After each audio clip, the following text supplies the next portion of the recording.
Shalom saudaraku yang dikasihi oleh Tuhan, berjumpa kembali dengan saya di channel ini. Terima kasih telah mendukung perkembangan channel ini dengan cara subscribe, memberikan like, sehingga video di channel ini direkomendasikan oleh YouTube untuk menjangkau banyak orang. Tentu teman-teman boleh memberikan komentar yang cerdas, yang menghormati orang lain.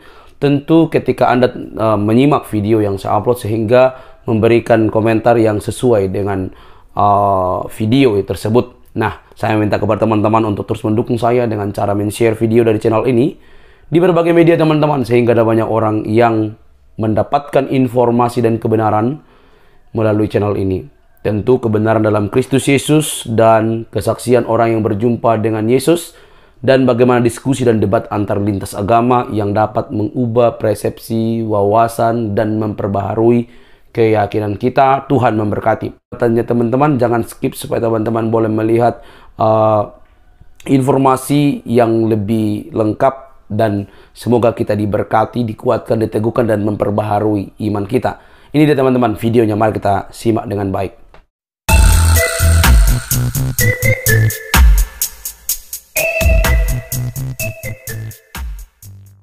Oke, terima kasih atas kesempatan yang diberikan kepada saya ya, sahabat-sahabat, dan juga terima kasih karena kita telah diundang di sini membahas tentang moral. Puji syukur kami sebagai umat Islam ya kepada Allah Subhanahu wa taala, dan juga salawat serta taslim pada junjungan kami Rasulullah Muhammad sallallahu alaihi wasallam.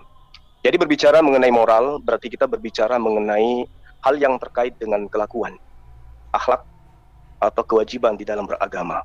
Dalam inti dalam pembelajaran moral yaitu terkait dengan sikap dan juga cara berpikir ditopang oleh kitab suci.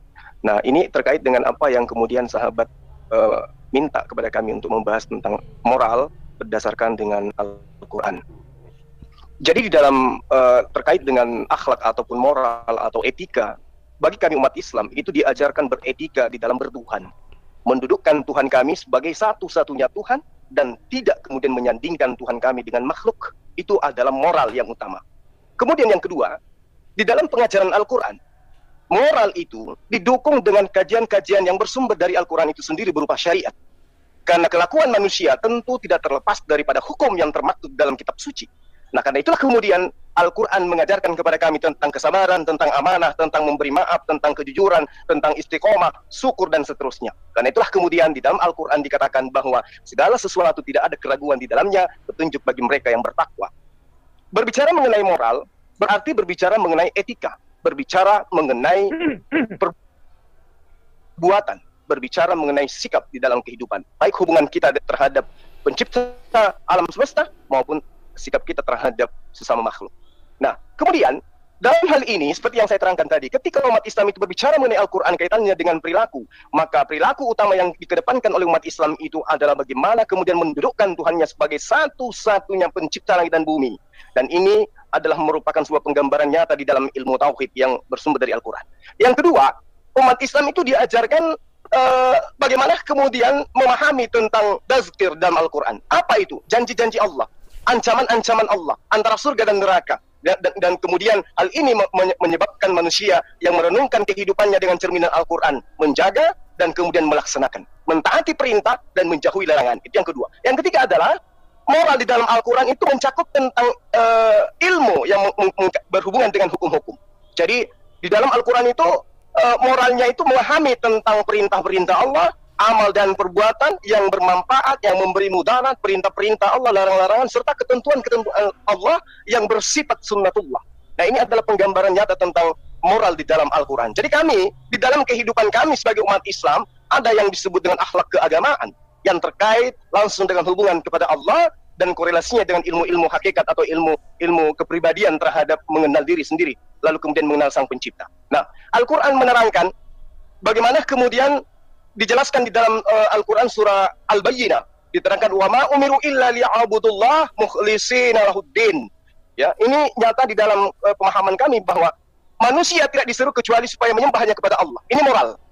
Jadi perintah di dalam Al-Quran mendudukkan pencipta alam semesta itu untuk disembah, memurnikan kemudian ketaatan kepadanya, menjalankan ajaran yang lurus, menjauhkan diri dari kesyirikan, menyembah kepada utusan, menyembah kepada ciptaan, menyembah kepada manusia.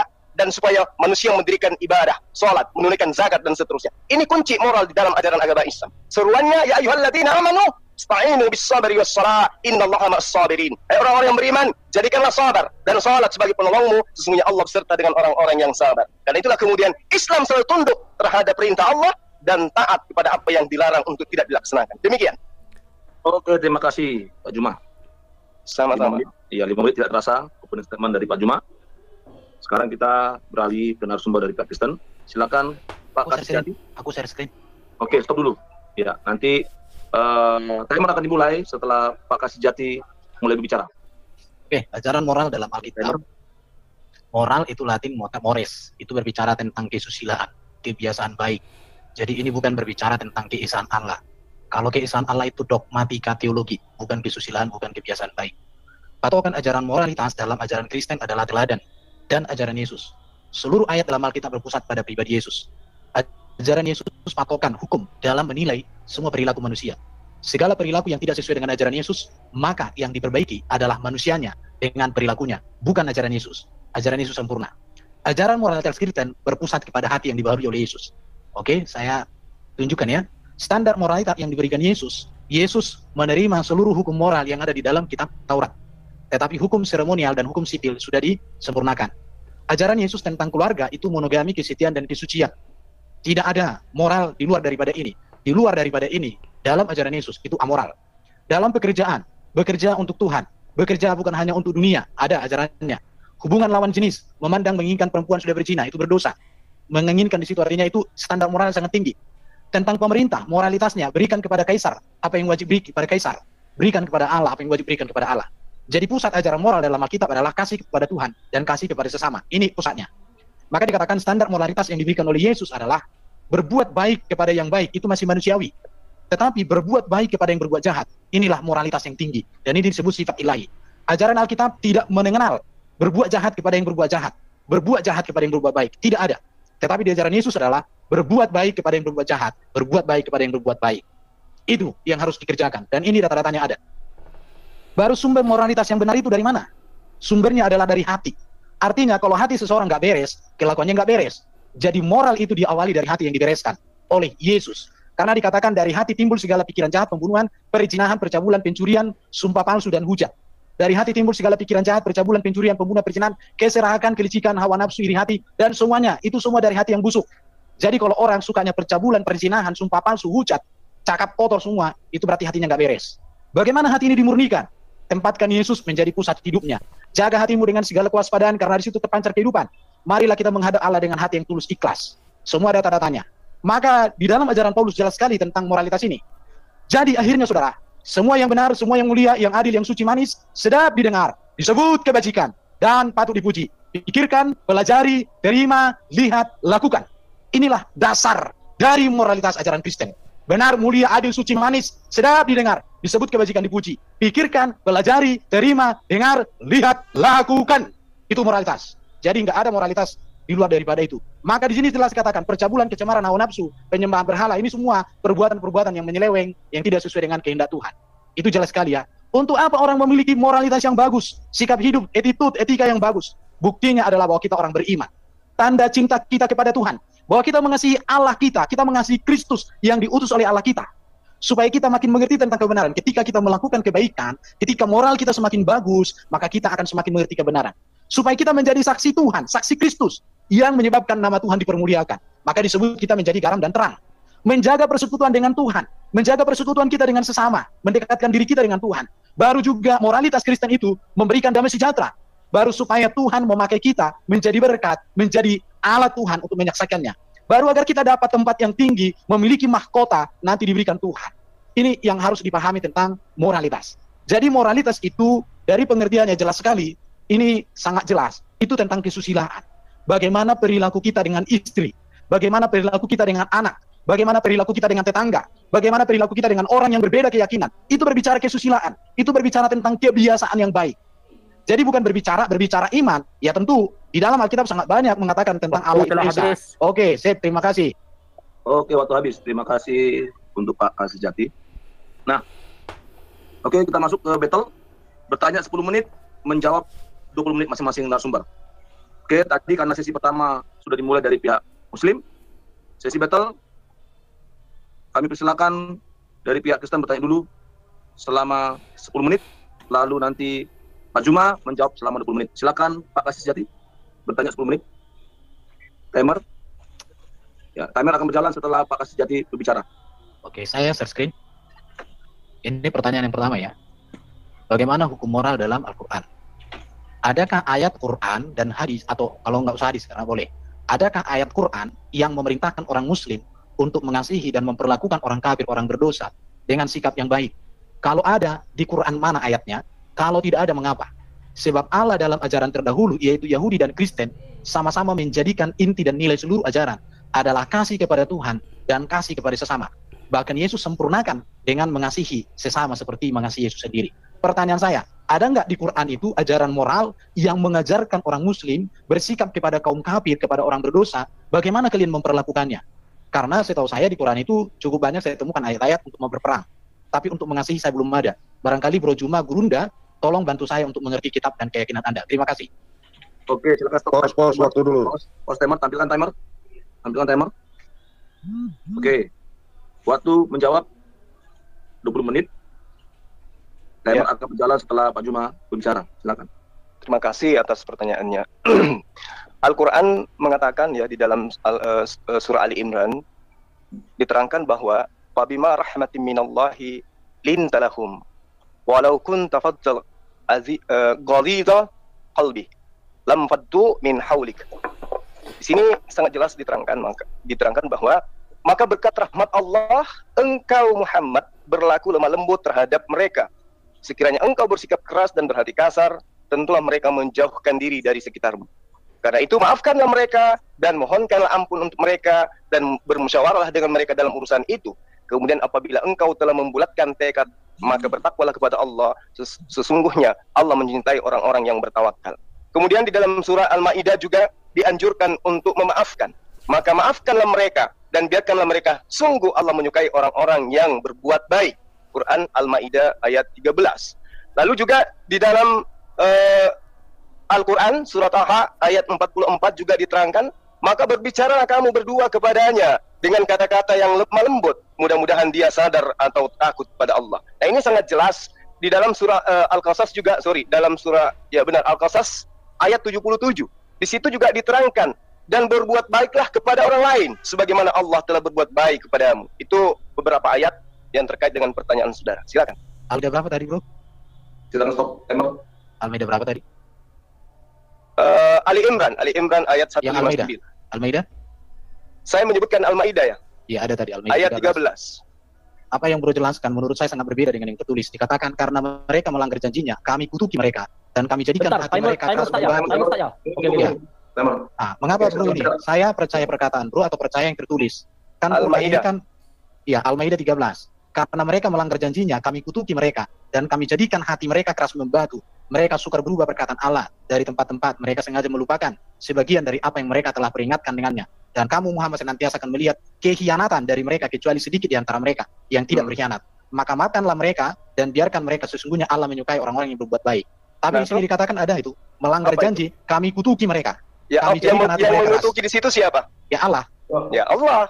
Oke. Tetapi kepada umat Islam dianjurkan untuk memaafkan. Benar? Dan kamu Muhammad senantiasa akan melihat kehianatan dari mereka. Oke. Pak Juma sama Pak Erben. Jadi saya nggak mau, saya nggak tahu gimana mau main timer nih. Timer itu bingung, gitu loh. Kalau TikTok itu bingung, oke? Jadi biarkan Pak Erben dulu selesai untuk memperjelas pertanyaannya, lalu Pak Erben berhenti, timer berhenti, stop, lalu Pak Juma mulai menjawab gitu. Jadi supaya jangan timer kita, operator kita bingung gitu loh. Oke? Ya. Gimana Pak Erben, ada mau lagi ditanyakan lagi? Oke, saya mau tanya pertanyaan yang baru. Timer, silakan. Jadi yang tadi udah ya. Oke, nggak apa-apa. Tapi fokus saya di sini, itu hanya pendahuluan. Di sini Allah membenarkan baginda nikahi Zainab, istri anak angkat mantu. Iya. Bagaimana ini ditinjau dari segi moral anaknya sendiri? Karena menurut saya di dalam Alkitab, kalau di Alkitab dibandingkan, Allah membenci perceraian. Tapi di sini justru baginda dibenarkan untuk mengambil istri dari anak angkatnya, mantan. Bukan mantan sebenarnya kalau dibaca data-data. Tolong jelaskan bagaimana ini. Pause. Timer, pause. Timer munculin dulu. Munculkan timer. Operator. Oke, timer akan berjalan setelah Pak Juma menjawab. Silakan.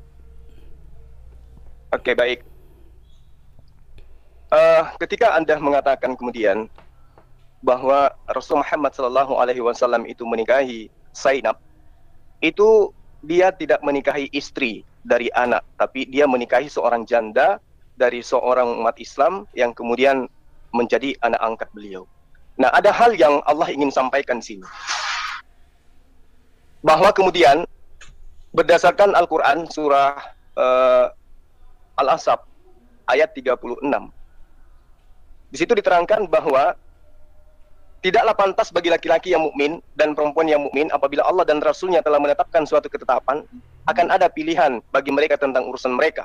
Dan barang siapa mendurhakai Allah dan Rasulnya, maka sungguh dia tersesat dengan kesesatan yang nyata.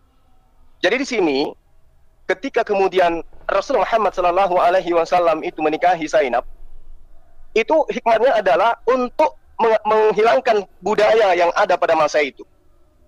Menghilangkan budaya anak angkat, bahwa di mana kegemaran orang-orang Arab pada masa itu adalah mengangkat sebuah anak angkat dan kemudian diperlakukan seperti anak kandung. Nah, lalu kemudian terkait dengan Said dan juga Zainab, itu jelas bagaimana kemudian Rasulullah Muhammad SAW sesuai dengan yang pernah dituduhkan oleh orientalis Barat, bahwa Rasulullah berusaha untuk kemudian mengambil istri daripada anaknya, itu adalah salah.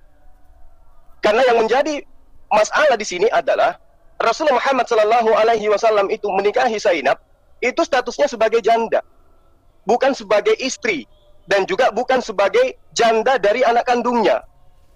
Ini yang perlu saya terangkan di sini. Jadi kemudian Rasulullah Muhammad SAW itu menikahi Zainab, itu tidak ada hubungannya dengan melanggar moral, sama sekali tidak. Karena yang dinikahi beliau adalah mantan istri dari orang yang bukan dari anak kandungnya sendiri. Dan itu yang ingin diajarkan kepada bangsa jahiliyah, bahwa anak angkat itu kedudukannya tidak sama dengan anak kandung. Begitu juga dengan istrinya, tidaklah menjadi menantu dalam arti kata yang sesungguhnya. Demikian. Timer stop. Oke, silakan Mungkin ini aku share screen lagi. Aku mau ini ada kata di sini. Maka tak kalah Zaid, ya, ini perlu diperhatikan ya. Maka tak kalah Zaid telah mengakhiri keperluan terhadap istrinya, menceraikannya, kami nikahkan kamu dengan dia. Pertanyaannya, apakah waktu itu sudah cerai? Apakah cerai karena memang diinginkan, kemudian diizinkan? Maka dikatakan maka tak kalah, maka ketika Zaid telah mengakhiri. Artinya, sebelumnya belum diakhiri. Karena yang kubaca ketika itu datang si baginda ke rumah, dilihat sedang sesuatu, akhirnya tertarik. Jadi di sini saya jadi bertanya ya, bagaimana seorang baginda bisa, seharusnya kan kalau ada persoalan di antara anaknya ini, dia harus tolong lah kan. Itu menurut saya, bukan malah diapakan. Tapi kalau penjelasannya bro seperti itu, ya apalagi mau aku bilang, kami nikahkan kamu dengan dia Zainab, agar tidak ada keberatan bagi orang mukmin untuk menikahi istri-istri anak angkat mereka. Jadi ini menjadi patokan, tapi sebelumnya belum. Menurut saya, bagaimana Anda melihat ini? Sedangkan kalau di ajaran-ajaran sebelumnya perceraian pun nggak boleh. Coba dulu bro ini. Maka tak kalah Zaid telah mengakhiri keperluan terhadap istrinya. Maka ketika, artinya sebelumnya belum. Itu gimana itu? Silakan. Oke, di situ kan timer tunggu. Oke. Timer tampilkan. Bentar ya. Baik. Ya. Bentar oke. Oke, timer. Oke, timer berjalan setelah Pak Juma berbicara. Ya. Jadi yang Anda harus pahami kemudian adalah ketika Rasulullah Muhammad SAW itu memberikan nasihat-nasihat kepada istri daripada Said dan juga kepada Said sendiri. Bagaimana kemudian agar Said itu cinta dan sayang terhadap istrinya dan kemudian keduanya menjalankan tugasnya sesuai dengan fungsi masing-masing. Nah, ketika saudara mengatakan bahwa mengakhiri, artinya mereka sudah cerai. Terus apa masalahnya di situ? Orang cerai berarti dia statusnya bukan lagi istri. Nah, kalau dia sudah bukan lagi istri terus dinikahi, apa yang menjadi masalah? Moral apa yang dilanggar di sana? Ketika Anda ada seseorang yang kemudian menikahi wanita lajang yang tidak lagi menjadi istri daripada seorang laki-laki. Ya, silakan. Anda menjelaskan itu sumbernya dari mana, bro? Ya, Sumber penjelasanmu dari mana? ya silakan aja baca Al-Ahzab ayat 37. Tidak ada seperti itu kalimatnya saya lihat. Padahal Quran ini sempurna. Coba Anda tunjukkan data Anda. Ya ini. Yang mengatakan yang sebaliknya tadi. Ya ini aja lihat. Pause semua dulu. Oke, Pause. Saya kasih TikTok, tunjuk, ya. jadi TikTok. Oke, ini ya. Tidak seperti yang itu. Dan ingatlah ketika kamu berkata kepada orang yang Allah telah melimpahkan nikmat kepadanya dan kamu juga telah memberi nikmat kepadanya, tahanlah terus istrimu dan bertakwalah kepada Allah. Sedang kamu menyembunyikan dalam hatimu apa yang Allah akan nyatakan dan kamu takut kepada manusia. Artinya di sini sudah ada niat, ada keinginan, tapi takut sama manusia untuk mengambil. Sedang Allah lebih baik berhak untuk kamu. Kalau saya, iya, tapi saya nggak bisa menafsirkan ya. Artinya di sini Allah menyetujui keinginan baginda itu, sehingga muncullah ini. Tapi nggak bisa lagi nanti pakai yang lain. Ya ini aja, Quran ini nanti asbabun nuzul juga nggak boleh dan lain sebagainya. Hadis juga nggak boleh. Gimana? Artinya bro, baca aja ini. Nggak boleh diterangkan lagi karena ini kan sudah terang. Maka tak kala Jai telah mengakhiri keperluan terhadap istrinya, menceraikannya. Jadi ceraikan dulu, kami nikahkan kamu dengan dia agar tidak ada keberatan. Jadi tujuannya agar tidak keberatan. Artinya ada orang yang keberatan. Kalau buku yang ku baca ada lagi katakan terjadi kehebohan, tapi kan nggak boleh pakai buku, hanya pakai ini. Iya, apabila anak angkat telah menyelesaikan keperluannya terhadap istrinya dan adalah ketetapan Allah itu pasti terjadi. Ya udah, ini aja nggak usah dijelaskan lagi karena nggak bisa. Data bro dari mana? Nggak jauh juga aku. Karena nggak boleh lagi diterangkan kan? Karena kalian bilang tadi hanya Quran. Kalau pakai hadis nggak boleh. Asbabun juga nggak boleh. Ya sudah baca aja ini. Oke, pause. Oke. Pause. Iya, Silakan. Bentar. Saya share timer ya. Iya. Timer. Oke. Sampaikan timer. ya itu betul. Sebenarnya benar yang kau katakan bahwa kita nggak usah melebar kemana-mana karena memang ayatnya sudah menjelaskan itu. Kami kawinkan kamu dengan dia supaya tidak ada keberatan bagi orang-orang mukmin untuk mengawini istri-istri anak-anak angkat mereka apabila anak angkat itu telah menyelesaikan keperluannya daripada istri mereka atau menceraikan istrinya. Lalu kemudian ayat selanjutnya jelas diterangkan di situ. Tidak ada suatu keberatan atas Nabi tentang apa yang telah ditetapkan Allah baginya. Allah telah menetapkan yang demikian sebagai sunnahnya pada nabi-nabi yang telah terlalu dahulu. Dan adalah ketetapan Allah itu suatu ketetapan yang pasti berlaku. Jadi apa yang Anda permasalahkan? Orang menikahi kemudian wanita yang sudah diceraikan oleh istrinya dan kemudian Rasulullah Muhammad SAW memberikan contoh itu sehingga orang-orang yang ada pada masa itu yang mau menikahi juga mantan istri dari anak angkatnya ya silakan saja. Di mana hal itu sebelumnya itu adalah hal tabu bagi orang-orang jahiliyah Arab pada masa itu. Oke. Iya. Aku tanya lagi lain. Karena ya bentar ya. Ya, silakan. Oke, itu tentang Zaid ya. Timer jalan. Ya. Ini nggak boleh nih kalau dengan Aisyah karena di hadis. Apa? Oke. Ini ya anak mantu. Baru kemudian Allah membenarkan baginda nikahi wanita lebih dari 4 orang. Kemudian Allah benarkan baginda menceraikan istri dan akan dapat ganti yang lebih baik. Ini semua ada. Baru ada di sini juga tentang hukum menggauli budak. Budak juga boleh digauli, anak mantu juga boleh, bahkan istri boleh lebih dari 4. Berdasarkan data-data ini ya, ini baru bisa juga ceraikan istri diganti dengan yang lebih bagus. Ini bagaimana bro menjelaskan ini tentang moralitas? Aku jadi bertanya-tanya aja ya. Kalau ini nggak boleh karena ini bukan ini ya. Ini hadis, nggak boleh hadis. Ini nggak boleh juga hadis, ya. Oke, itu aja dulu. Gimana itu bro? Ini. Ya, jadi begini, saudara Erwin. Bentar, timer. Timer. Sampaikan timer. Bentar ya, oke. Oke, jadi begini. Bentar. Artinya yang kutanya betul itu ayat-ayat itu ya, itu aja. Oke, saya mulai ya. Saya mulai ke timer ya. Udah. Oke. Silakan Pak Juma. Baik, terima kasih. Jadi ketika Anda kemudian mengambil dalil dalam Al-Quran mengatakan bahwa Rasulullah kemudian itu mengambil menikahi anak menantunya, Anda salah di situ ya. Tolong jangan dibangun paradigma berpikir yang akan meracuni otak Anda sendiri. Yang dinikahi itu adalah janda dan dia adalah bekas istri dari seorang Said, bukan anak kandungnya, tapi anak angkatnya. Itu poinnya. Kemudian ketika Anda membawa menikah dari lebih dari 4, kemudian dibolehkan, dihalalkan menggauli budak dan seterusnya. Anda harus tahu bahwa satu-satunya Nabi menjadi pelopor bagi umat manusia yang menikahi istri sedikit itu hanya Rasulullah Muhammad SAW. Ya, itu yang perlu Anda pahami. Karena kenapa? Di dalam kitab Anda juga diterangkan bagaimana kemudian Musa, bagaimana kemudian Salomo, bagaimana kemudian Daud. Lebih dari apa yang Anda kira terhadap Rasulullah Muhammad SAW. Jadi yang terjadi pada diri Rasulullah Muhammad SAW itu adalah hal yang terjadi yang dimana di dalamnya itu ada hikmat. Bagaimana kemudian Rasulullah Muhammad SAW itu menikahi seorang wanita itu bukan tanpa dasar, dan dasarnya bukan karena syahwat. Kebanyakan di antara yang dinikahi itu adalah janda-janda tua. Untuk menolong mereka, untuk menyemangati mereka dalam menjalankan syariat agama Islam. Lalu kemudian Rasulullah Muhammad SAW itu menikahi wanita. Salah satu hikmahnya juga adalah menyatukan kabilah-kabilah Arab yang ada pada masa itu. Nah, ini yang harus Anda pahami, bahwa ketika Rasulullah Muhammad SAW itu menikah bukan tanpa alasan. Ada alasan syar'i yang kemudian berfungsi di dalam menjalankan misinya sebagai nabi bagi umat manusia.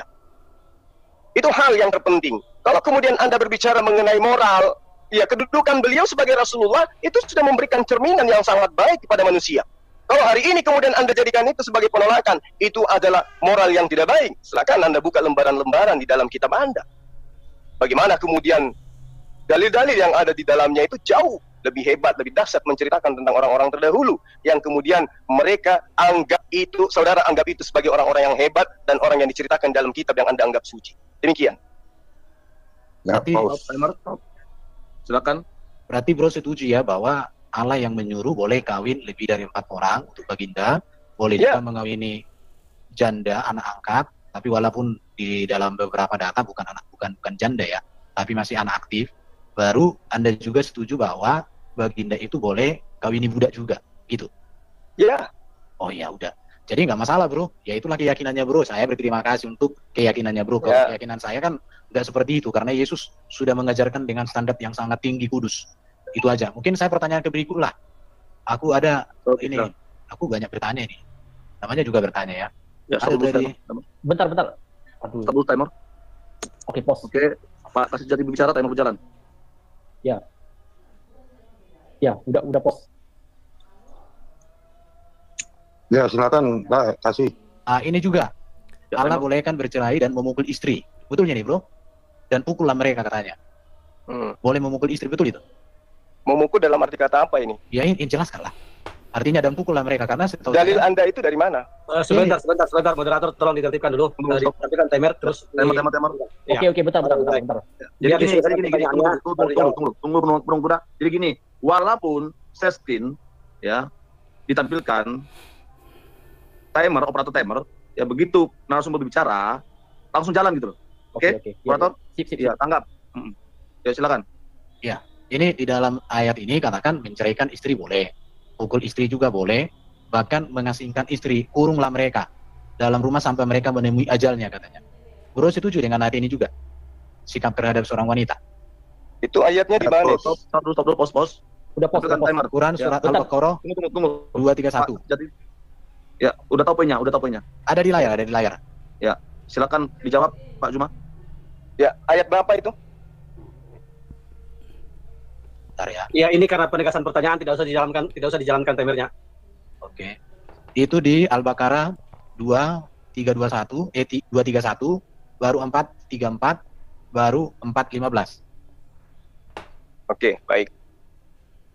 Jadi gini, ketika Al-Quran kemudian mengatakan pukullah istrimu, ya, itu Anda harus pahami. Sederhananya gini, di ayat ini, baik dalam surah An-Nisa 34 yang tadi yang Anda maksud, memukul di situ adalah sebagai alternatif terakhir.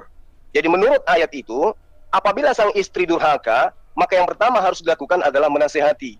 Namun jika dinasihati tidak mempan, ya, atau tidak ampuh, tetap saja durhaka, maka perintah selanjutnya itulah pisah tempat tidur mereka, pisah ranjang, agar sang istri merasa bersalah atas tingkah laku durhakanya. Nah, jika keduanya ini tidak merubah sikap sang istri, tidak mempan juga, maka istri ini boleh dipukul di situ. Mengenai pukul, ini pukul yang dimaksud adalah pukulan ringan yang tidak sampai membuat benjol, tidak sampai orang ini luka dan seterusnya. Itu tidak, tetapi memukul dalam arti kata ya sama seperti orang yang memukul istrinya dengan bantal atau memukul istrinya dengan sarung atau kain. Itu yang dianjurkan di dalam ajaran agama Islam. Bro itu menyampaikan itu tertulis di mana itu bro penjelasannya? Coba Anda baca aja, lihat dalam surah An-Nisa 34 itu. Soalnya nggak ada kuliah di situ pukul pakai bantal bro. Iya. Bentar. Betul. Ini timer gimana? Timer. Ya aku jadi ini aku nggak ada lihat. Bentar. Timer start atau gimana? Pause dulu, dua-duanya pause. Oke. Toleransi tidak apa-apa, kita kasih toleransi. Ini perlu dijelaskan secara jernih ini. Di pause saja dulu. Silakan Bang Erben. Iya, aku tidak menemukan di dalam ayat itu pukul ringan. Bahkan di sini dikatakan diasingkan loh sampai menemui ajal. Ya saya nggak ngerti itu gimana itu mengasingkan sampai mati. Di mana itu tertera? Ayat apa? Coba terangkan kepada saya. Al-Quran surah? Saya tidak menerangkan, saya bertanya. Enggak, surah apa kok sampai Anda katakan seperti An-Nisa itu? 4:15. Coba share screen dulu. Oke, saya share screen ya. Coba share screen biar dibaca. Ini sampai ajal itu, jadi menurut saya lebih dari memukul itu. Itu tekanan psikologi tinggi, tapi ya kalau bro katakan itu hanya mukul pakai bantal atau mungkin dipukul An-Nisa pakai... ayat berapa? Ini ada di layar. Saya pakai hari kecil, saya nggak bisa lihat. Sebut aja, Anda kan bisa membaca. An-Nisa 15. Berapa? An-Nisa?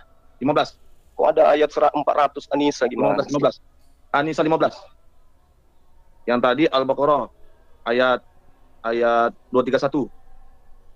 Ya. Lalu Jadi di sini. Oke, bentar ya, timer masih di pause ya kedua-duanya. Ya, jadi gini Pak Juma, Ya. saya akan bantu. Yang pertama tadi Al-Baqarah ayat 231. Oke. Ya. Yang kedua An-Nisa ayat 34. Ya. Oke. Yang ketiga An-Nisa ayat 15. Oke, silakan. Timer berjalan. Timer set screen. Ya, oke. Screen. Bentar ya. Jadi gini, saya ambil aja satu data ya di dalam surah An-Nisa ayat 15 ini. Di situ diterangkan dan para perempuan yang melakukan perbuatan keji. Ini perbuatan keji loh. Paham ya perbuatan keji itu kayak mana ya? Di antara perempuan kamu, maksudnya istri-istri kamu. Hendaklah terhadap mereka ada 4 saksi di antara kamu. Jadi harus ada 4 saksi yang menyaksikan perbuatan keji ini baru kemudian didudukkan sebagai perkara keji. Apabila telah diberi kesaksian, maka kurunglah mereka perempuan itu di dalam rumah sampai mereka menemui ajalnya atau sampai Allah memberi jalan yang lain kepadanya. Nah, apa yang Anda permasalahkan di sini? Silakan.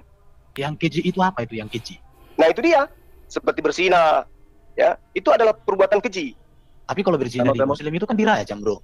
Nah, itu iya, betul. Tapi kok diasingkan di situ? Nah, ini kan ada saksi. Kalau misalnya ada sudah 4 saksi, ya sudah. Pos dulu. Oke. Kalau penekanan ya enggak usah jalan timer pakai sejati gitu. Kecuali beliau bertanya baru jalan. Oke? Oke.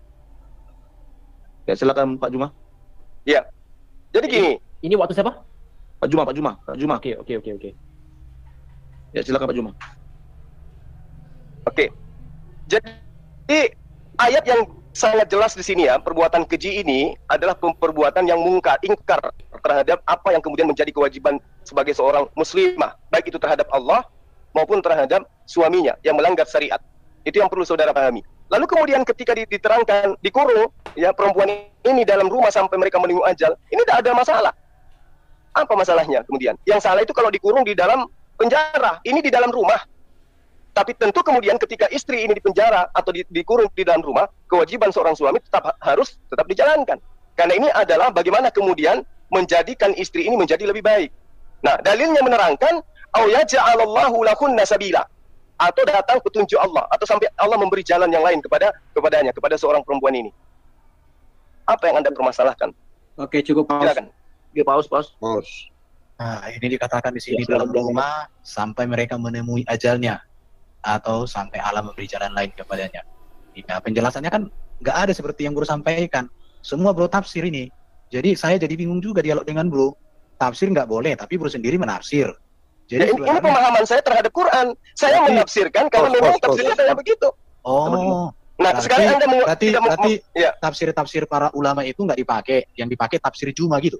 Ya, ini justru tafsir Al-Quran ini yang saya terangkan kepada Anda. Tapi tadi nggak boleh pakai tafsir, nggak boleh pakai hadis. Sekarang ya, kalau Anda nggak boleh karena Anda tidak pernah belajar tafsir kan gitu. Oh, gawat ini kalau kayak gini. Ya udah nggak apa-apa lah. Anda pernah belajar tafsir? Timer Juma.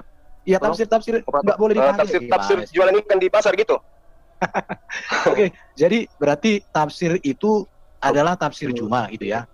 Karena tafsir ulama nggak boleh dipakai kan gitu. Jalan timer Ben. Ya, terserah lah. Sebentar, boleh saya ini terkait dulu moderator. Iya. Ini kan tadi tidak membahas tafsir, tadi Bang Juma cuma membaca sesuai yang tertulis. Saya rasa begitu ya, Bang Juma tidak menafsirkan, cuma memberikan pemahaman sesuai yang Bang Juma mengerti. Silakan. Ini bro tertulis di sini dalam rumah sampai mereka menemui ajal loh. Jadi nggak ada lagi sampai mati. Timer siapa? Pause Dulu dua-duanya. Oke. Udah pause. Ini di pause dulu aja karena ini perlu penekanan terus diselesaikan masalah ini. Iya, jadi ya tapi nggak apa-apa, itu sudah data kan, artinya boleh menceraikan istri, boleh memukul istri, boleh juga mengurung istri sampai ajalnya. Ya itu datanya, saya nggak usah tafsir.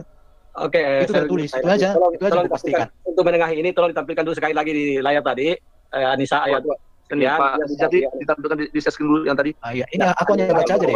Saya kan nggak boleh menafsir. Ya, Anissa ayat 34. Al-Qur'annya ya. Saya share screen ya. Bisa saya share screen kan? Saya bantu share screen ayat Al-Qur'an. Oke. Ini ada ayatnya, ini sudah saya copy dari Quran kok ini. Anissa ayat 34 sama Anissa 15. Coba tampilkan dari Quran. Coba diinikan dulu share screen dari Pak Kasih Jati. Ya silakan dari apa? Saya share screen ya. Anissa 34. Ini untuk layar Anissa 15 dulu ya. Silakan Bang Juma dijelaskan ini karena saya tadi menyimak Bang Juma memang menjelaskan sesuai dengan yang tertulis, bukan yang tertafsir. Silakan Bang. Silakan Kanda. Iya. Timer jalan. Bentar, saya share screen dulu. Jalan. Timer jalan ya? Anissa, Ya, ketika Pak Juma bicara timer jalan. Oke. ya. Ini sama dengan dalil yang ada di dalam surah An-Nisa ayat 34 tadi kan. Saya jelaskan bahwa ini penekanan Al-Quran terkait dengan moral wanita berzina itu seperti itu kedudukannya.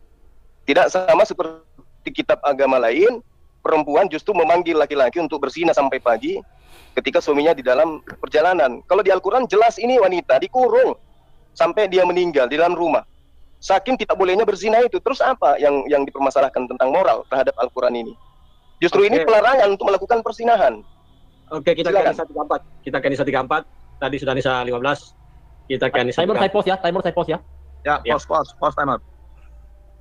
Nanti ketika Pak Juma mau berbicara baru jalan timer. Oke. Ya, ini semua menyaksikan di layar ya Anissa 34. Silakan Kanda dijelaskan. Ya.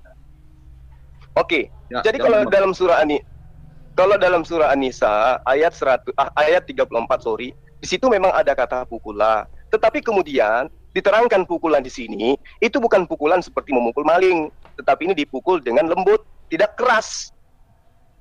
Ya. Dipukul dengan lembut, tidak keras setelah diberi peringatan, setelah dinasehatin, kemudian dia tetap saja melakukan hal yang merupakan pelanggaran terhadap syariat Islam, maka wanita laki-laki sebagai pemimpin itu bisa melakukan pemukulan dalam arti kata bukan dipukul dalam perspektif pemikiran kita. Ya itu saya kira Cukup jawaban saya. Oke, di pause Ya. waktunya. Silakan. Oke, sudah pause. Moderator ya. Cabut ini. Ya, Oke, bentar ya. tampilkan timer. Ya. Tampilkan timer. Oke. Dari pihak Kristen masih ada 47 detik, dari pihak Islam masih ada 5 menit 5 detik untuk menjawab. Silakan Pak Sejati, ada lagi yang mau ditanyakan penekanannya? Ya jawabannya kan udah seperti itu. Cuman aku mau tanya ini sebenarnya, cuma nggak dibolehin ini. Silakan aja, siapa tahu bisa dijawab. Tanyakan Nah, aja. ini Bentar ya. ini Timer pernikahan Baginda dengan Aisyah ini gimana? Tapi di hadis timernya jalan atau gimana? ini Aisyah itu menikahi saat ia berumur 6 tahun dan ia digauli saat berumur 9 tahun dan Aisyah hidup bersama beliau selama 9 tahun. Ini hadisnya ya.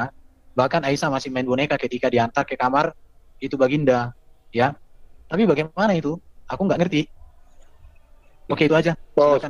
Dijelaskan. Oke, udah pause. Udah, silakan Share screen. screen timer. Ya. Oke, timer berjalan ketika Pak Juma berbicara. Ya. Baik. Jadi ini sudah sering saya jawab ya tentang hal ini ya. Bagaimana kemudian tuduhan orang-orang bahwa Rasulullah Muhammad SAW itu menikahi Siti Aisyah pada usia 6 tahun. Berarti beliau dinikahi tahun 613 Masehi. Padahal kalau menurut hadits yang juga menjadi rujukan bahwa di dalam At-Tabari semua keempat anak Abu Bakar itu lahir pada zaman jahiliyah, yaitu sebelum tahun 610. Jadi kalau Aisyah radhiyallahu anhu itu dinikahkan sebelum 620 Masehi, maka beliau dinikahkan pada umur di atas 10 tahun. Ini sebenarnya sederhana, cuman ya itu dia. Orang-orang tidak belajar. Padahal kalau kita melihat bagaimana kemudian kualitas hadis, lalu bagaimana kemudian kronologis daripada perjalanan sejarah Rasulullah Muhammad SAW, itu sangat nyata kok. Pra-Islam itu sama jahiliyah tahun 610 Masehi. Kemudian permulaan wahyu turun itu 610 Masehi tepatnya. Nah, Abu Bakar masuk Islam tahun berapa? 610 Masehi juga. Sementara Rasulullah Muhammad SAW menyiarkan Islam secara terbuka itu tahun 613. Lalu kemudian beliau hijrah di tahun 615, 2 tahun setelahnya. Lalu 1 tahun kemudian Umar bin Khattab masuk Islam. Lalu 620 Aisyah itu kemudian dinikahkan. Nah, 622 hijrah ke Madinah. 623 atau 624 Aisyah berumah tangga, beristri dengan Rasulullah Muhammad SAW. Jadi usianya berapa? Coba dihitung sendiri. di atas 10, di atas 14 tahun malah. Betul sekali. Oke, begitu Ya. jawabannya. Silakan di pause. Silakan. Pause. Ya silakan Pak Kasijati. Ya, karena artinya gini ya, Baginda Muhammad bercerai, Allah izinkan. Baginda Muhammad nambah istri, Allah izinkan. Baginda Muhammad dengan budaknya pun atau dengan apapun Allah izinkan. Ya berarti karena seperti itu Allahnya berjuma, ya saya harus menghargai, itulah Allahmu. Tapi Allahku nggak seperti itu aja bedanya. Itu ya yang mau saya tegaskan. Jadi yang mau saya tanya lagi, ada sebenarnya banyak ini pertanyaan-pertanyaan. Stop dulu waktunya. Stop dulu, pause. Ya, Udah. Ini supaya tidak mengganggu ya. Waktu jalan? Nah ini. Jangan, tunggu dulu. Oke, Biar oke. aja diselesaikan ini pertanyaan. Dikatakan setan menyesatkan, Allah juga menyesatkan. Bagaimana ini bro? Ya. Oke, diperjelas saja pertanyaannya sampai selesai. Nah. Nggak apa-apa, kita kasih toleransi waktu lebih karena 3 cukup lagi waktunya kayaknya.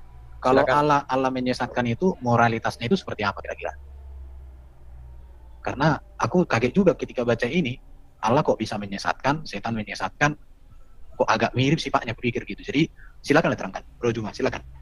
Oke, bisa tunjukkan Saya dalil. tampilin Sudah Ada share screen. Tentukan Saya selesaikan ayatnya. Ayat berapa saya pernah ini? mau share screen. Silakan. Surah berapa itu? Surah berapa tadi? Surah saya pernah baca itu surah kalau tidak salah surah apa? Biar coba biar di share screen. Bang Herbert, surah berapa itu? Pak Kasijati, dibacakan aja dari surah berapa? Biar Allah menyesatkan iblis itu 15:39. surah 15 ayat 39. Nah, Oke. Allah Iya. menyesatkan siapa yang dikehendakinya 16:93. Surah 16 ayat 93. Oke. Ya. Baru Allah itu menipu. Surah berapa tuh?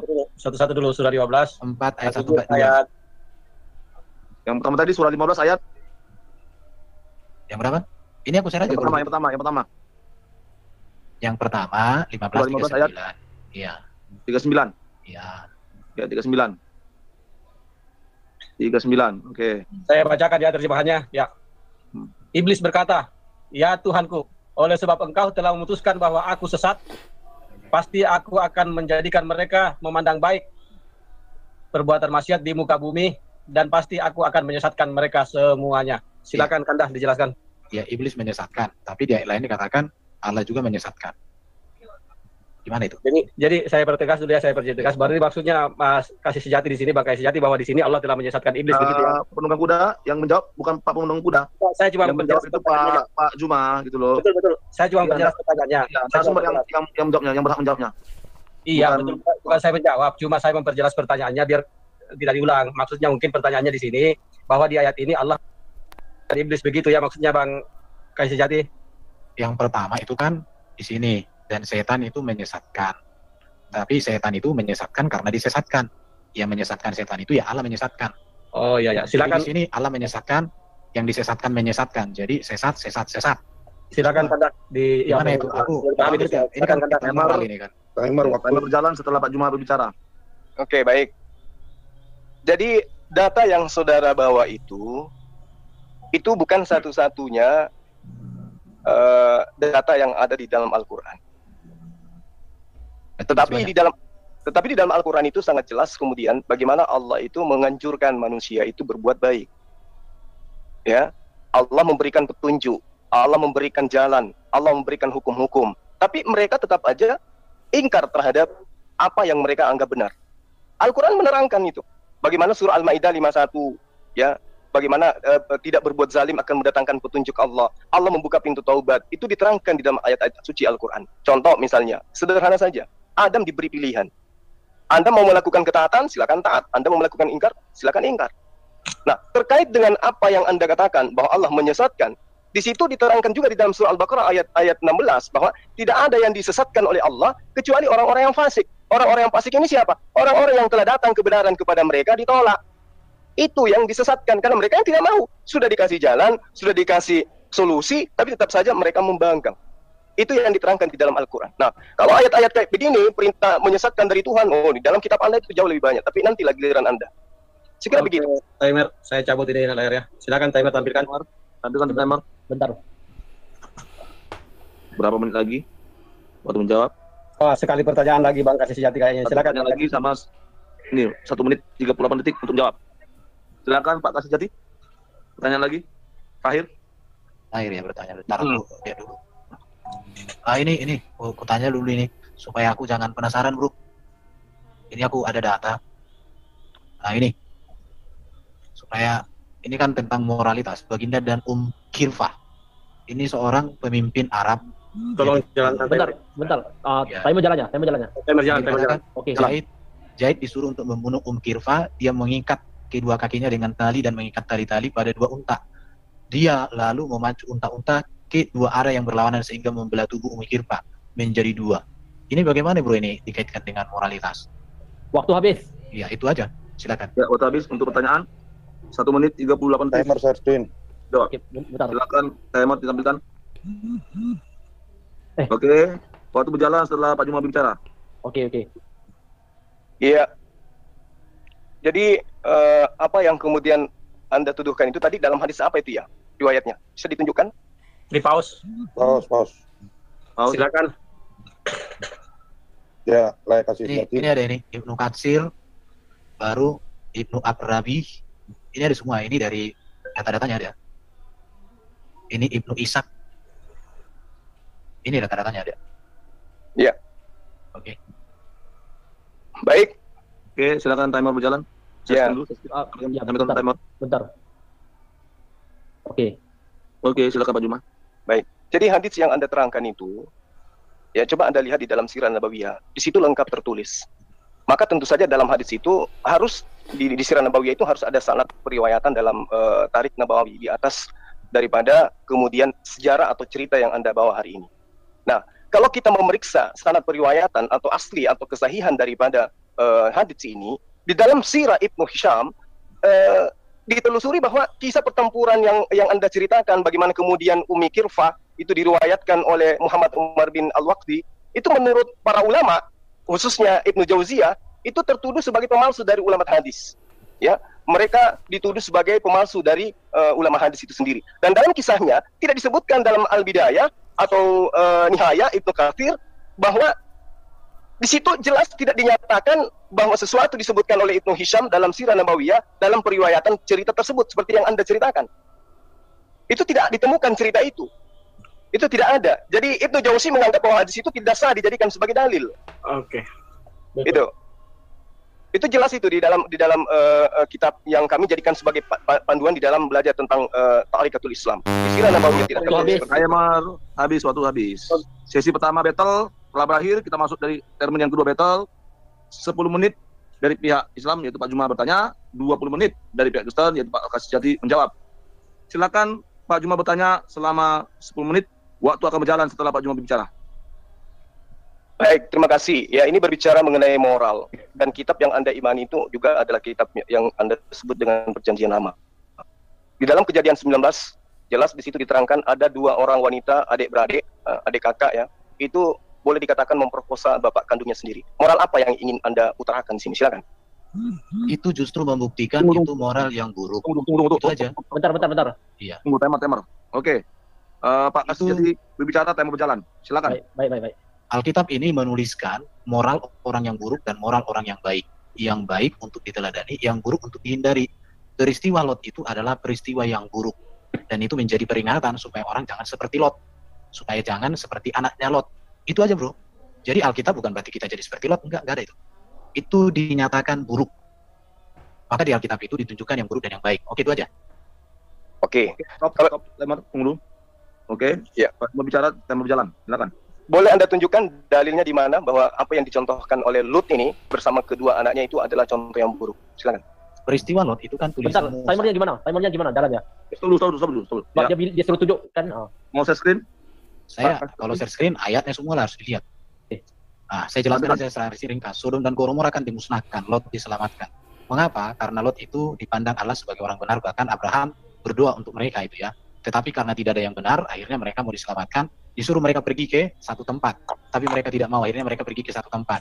Dan di tempat itu tidak ada orang. Akhirnya anaknya itu memiliki kesepakatan untuk membuat bapaknya mabuk, sehingga bapaknya mabuk. Dan tidak ada bapak-bapak gereja orang Kristen mengatakan bahwa ini sebagai contoh teladan, enggak. Itu dituliskan untuk menjadi peringatan. Dan itu membawa kehancuran buat mereka. Itu aja bro. Coba tunjukkan orang Kristen yang mengatakan itu harus diteladani, enggak ada. Kalau ada itu sesat itu. Selesai, udah, stop. Ya, timer stop. Oke. Silakan Pak Juma. Artinya Artinya kitab Anda menunjukkan sesuatu yang tidak bermoral kan? Silakan. Alkitab itu jujur, bro. Yang tak bermoral dibilang tak bermoral, yang bermoral dibilang bermoral. Kami nggak pernah mengatakan yang tak bermoral itu paling mulia, enggak. Kalau tak bermoral kami bilang nggak bermoral itu. Jadi semua kelakuan yang buruk itu dituliskan supaya menjadi peringatan, jangan buruk. Kalau bro mau nyanjung orang yang dipandang orang buruk tapi mulia, itu urusan bro. Tapi kalau di dalam Alkitab yang buruk dituliskan, yang baik dituliskan. Karena di dunia ini kan ada yang baik dan yang buruk, supaya kita memilih. Maka dikatakan oleh Tuhan, kepadamu kuperhadapkan pada hari ini kehidupan dan kematian. Pilihlah kehidupan supaya kamu hidup. Jadi hidup dan mati itu ada bro di sini, kehidupan dan kematian itu. Udah itu aja. Ya, berbicara mengenai moral, kitab Anda terlalu banyak kemudian memberikan ya pengajaran dan pelajaran gitu. Di dalam Amsal 5 pasal 19 sampai pasal 20 itu nyata di sana bagaimana kemudian menceritakan tentang buah dada atau payudara perempuan lajang pelacur sebagai sumber pemuas nafsu syahwat dipegang-pegang oleh seorang pemuda. Ini moralnya menurut Anda baik atau tidak? Amsal berapa tadi? Amsal berapa? Paus, Amsal apa? Amsal 5. Amsal 5 ayat? Ayat 19 ayat 20. 19-20. Amsal 5, 19-20. Boleh Pak Kasih Jati membacakannya? Oke, ini namanya nasihat mengenai perzinahan, bro. Jadi kalau dibaca semuanya ini, timernya jalan. Oke. Jalankan Amsal pasal 5, di sini kan nasihat mengenai perzinahan, bahwa perzinahan itu dosa. Bukan berarti perzinahan itu baik. Tetapi kehidupan orang berzina itu digambarkan di sini. Karena bibir perempuan jalang menitiskan tetesan madu, tetapi kemudian ia pahit, kakinya turun menuju maut, ia tidak menempuh jalan kehidupan. Ini nasihat. Artinya kalau orang ikut tentang perzinahan itu kan artinya gini, kawin dengan yang bukan istrinya. Atau istrinya lebih dari satu, itu perzinahan di dalam konteks Kristen. Jadi ini nasihat supaya nggak berzina, bro. Jadi kalau bro hanya baca ayat 19 ya repot. Tapi baca konteksnya, ini nasihat tentang perzinahan. Supaya orang tidak berzina. Berzina itu bisa menduakan Tuhan, bisa juga menduakan istri, atau bisa juga nikah sebelum kawin. Nah, di situ itu aja, bro. Oke, ini kita berbicara mengenai kitab. Ya, silakan. Ini berbicara mengenai kitab yang Anda anggap suci, dan ini terkait di dalam data-data yang ada dalam kitab Anda. Kalau kemudian Anda mengatakan ini persinahan, ini tidak boleh, ya itu urusan belakangan. Yang terpenting adalah muncul di dalam kitab Anda ayat-ayat seperti ini. Amsal 7 pasal 16 sampai pasal 19. Di sini diceritakan seorang istri berhubungan seks semalaman dengan seorang pria lain karena suaminya di dalam perjalanan. Betul ada ayat begini dalam kitab Anda kan? Moral apa yang ingin diajarkan seperti ini? Silakan. Amsal berapa tadi? Amsal 7 ayat 16 sampai 19. Marilah kita memuaskan berahi hingga pagi hari bersama-sama menikmati asmara karena suamiku tidak di rumah, ia sedang dalam perjalanan. Oke, silakan. Ya. Kalau dibaca dari ayat 1, hai anakku, berpeganglah pada perkataanku dan simpanglah perintahku dalam hatimu. Berpeganglah pada perintahku dan kau akan hidup. Tetapi kalau orang tidak berpegang pada perintah Tuhan, maka dia akan tergoda dengan perilaku yang seperti ini. Karena suamiku tidak di rumah, sedang akan tergoda orang. Jadi di sini perlu kita memiliki hikmat supaya tidak tergoda dengan rayuan-rayuan. Itu maksudnya di sini. Bukan berarti kita rayu-rayu. Jadi ini berbicara tentang ada godaan. Supaya kita tidak tergoda, maka kita harus memiliki hikmat. Jadi begini bro ya, baca Alkitab itu harus utuh, nggak seperti bro. Kalau Quran kan 1 ayat 1, ayat 2, ayat 3, satu topik. 3, 4, 5, 6, beda topik. Atau ayat 1 ini. Nggak, Alkitab nggak seperti itu. Iya. Jadi di sini ya, lalu dipegang nyala orang teruna itu. Wah, ini ayat 13. Jadi masalahnya di sini butuh kepekaan membaca, menganalisa data. Sehingga ini bukan berarti bahwa ini kebenaran yang harus dimaksud gini. Bukan berarti ini berbicara tentang kalau orang tidak memiliki hikmat yang benar, dia akan tergoda, dia akan masuk dalam rayuan-rayuan maut. Itu bro, udah. Sesederhana itu. Oke. Ya. Lalu kemudian, iya, silakan Anda dengan dalil Anda, ya, saya dengan data yang ada di kitab Anda. Di dalam Hakim-Hakim 19 pasal 24, ayat ini menceritakan tentang seorang bapak, seorang suami yang menyerahkan istri dan anak gadisnya untuk diperkosa orang lain. Ini moral apa yang mau disampaikan Hakim-Hakim 19:24 ini? Silakan. Oke. Kalau dibaca tentang ini perbuatan noda di Gibea, ini noda. Jadi ini sebuah kejahatan yang terjadi. Mertuanya ayah perempuan muda itu tidak membiarkan dia pergi sehingga ia tidak tinggal. Ini kalau dibaca semuanya jelas sekali kok sebenarnya. Jadi bukan berarti ini perilaku yang harus dicontoh. Mengapa terjadi ini, perbuatan ini? Karena pada waktu itu memang terjadi kebobrokan. Ada satu perbuatan yang sangat keji pada waktu itu. Jadi ini tidak pernah mengatakan bahwa perilaku ini menjadi teladan, bukan. Mengapa perilaku ini terjadi? Karena ada satu persoalan moral yang sangat buruk. Jadi kalau orang sudah berpersoalan yang moralnya buruk, maka perlu untuk penanganan dan pelayanan khusus. Seperti itu, bro. Jadi bukan untuk dicontoh ini. Mengapa peristiwa ini terjadi? Ada persoalan bahwa waktu itu bangsa itu sedang terpuruk, sedang hancur. Itu aja. Timer pause ya. Iya. Ini kan, oke sebentar. Ini kisah. Maka di ayat 1 dikatakan, terjadilah pada zaman itu. Ini ayat 1. ketika ada raja di Israel bahwa di balik pegunungan Efraim ada seorang Lewi tinggal. Jadi ini kisah yang sudah terjadi. Kisah itu terjadi, maka dikatakan Roma 15:14, sebab segala sesuatu yang tertulis dahulu telah ditulis untuk menjadi pelajaran bagi kita, supaya kita berpegang teguh pada pengharapan oleh ketekunan dan penghiburan dari kitab suci. Jadi apa yang tertulis itu bukan berarti jadi kita ikuti, bukan begitu. Ini kisah yang sudah terjadi sebagai pelajaran supaya orang bisa mengambil hikmah, supaya orang tidak mengulangi sejarah yang buruk yang terjadi. Itu aja. Oke, pause. Udah. Ya, silakan Pak Juma. Oke, tapi faktanya di luar sana banyak yang mengambil ini sebagai contoh pelajaran. Oke, di dalam ayat 31 pasal 10 ya, ini menceritakan seorang suami menyuruh istrinya untuk berhubungan seks dengan pria lain. Moral apa yang ingin disampaikan kitab Anda dengan menyertakan data-data seperti ini? Silakan. Stop. Ayub berapa tadi? Ayub 31 pasal 10, maka biarlah istriku menggiling bagi orang lain, dan biarlah orang lain meniduri istriku.